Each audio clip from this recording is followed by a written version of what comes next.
What about your Gen Z? How do you build the bridge? You know, I have children. I have 5 children, 4 boys and 1 girl. What's fortunate is my 1 girl can beat up all of her brothers, but I have 5 children. And I remember last year coming to the prayer breakfast. And when my brother Earl and I got back home, we saw the Gen Z's frustration. And Earl asked, Rick, what do you think the problem is? What Gen Z is dying, and I'm talking because I have Gen Zs. They're dying to be loved. They're dying for a seat at the table. They're dying to be respected. And I won't ever forget when my boys were growing up, because sometimes as parents, we want our children to stay children all of their lives. But that's not the case with Gen Zers. Gen Zers have grown up, they've gone to college. Some of our Gen Zers are smarter than we are. I have a daughter, she's a doctor. Whenever I need advice on my health, I don't go to a hospital, I call my daughter. Whenever I want to invest my money, I don't go in and go to a bank, I call my son Caleb. When I need counseling and when I need therapy, no, I don't go to a psychologist, I go to my son Micah. Because all of my children have grown up, and they're no longer children. They're adults. And I had to learn to treat them like adults. And so when they graduated from college,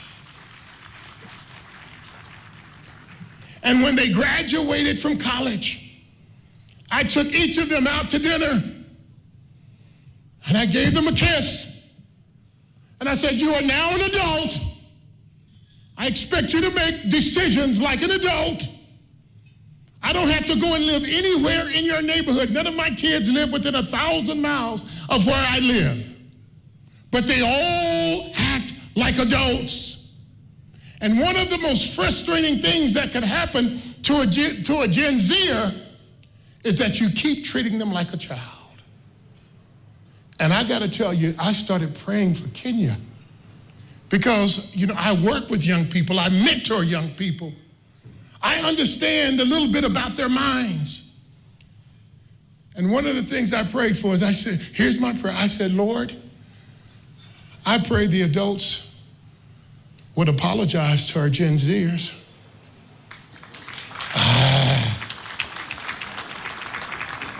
I pray, it's like African Americans. We live in America, but a lot of times we don't feel respected. And people ask, why is there always a race issue in America? Yeah, I can tell you why. Because no one's ever apologized. No one's ever said, I'm sorry for the horrific pain that you experienced. They've never done it in our history in this country. And I just want to suggest to you, when we're talking about relationships and we're talking about really rebuilding relationships, wouldn't it be beautiful if leaders would stand up and say to our Gen Zs, we had you arrested, and we know that had to be traumatizing, and we're sorry.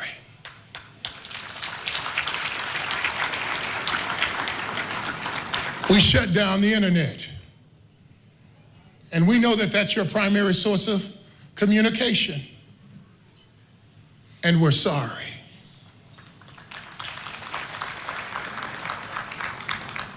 Now we want to bring you to the table so that you can have a voice, because you're no longer a child. You're an adult. And we want to begin to say, how do we begin to treat you like an adult? I won't ever forget the time, and I'm almost done. I won't ever forget the time when a guy gave me permission to be an adult. I was in the NFL, my first year in the NFL. We had a coach he was a German guy by the name of Marty Schottenheimer. And when I got to Cleveland, I would go in, and when I would see the head coach, Marty Schottenheimer, I would say, hey, how are you doing, Coach Schottenheimer? And he looked back at me and he said, I'm doing fine. How are you doing, Player Bolden? And the next day I would see him and I would say, well, Coach Schottenheimer. And he would say, okay, Player Bolden. And after about a week, I went to him and I said, why do you keep calling me Player Bolden? He said, Rickey, you're an adult now. You don't have to call me Mr. Schottenheimer. You don't have to call me Coach Schottenheimer. You can refer to me as Marty. That's my name.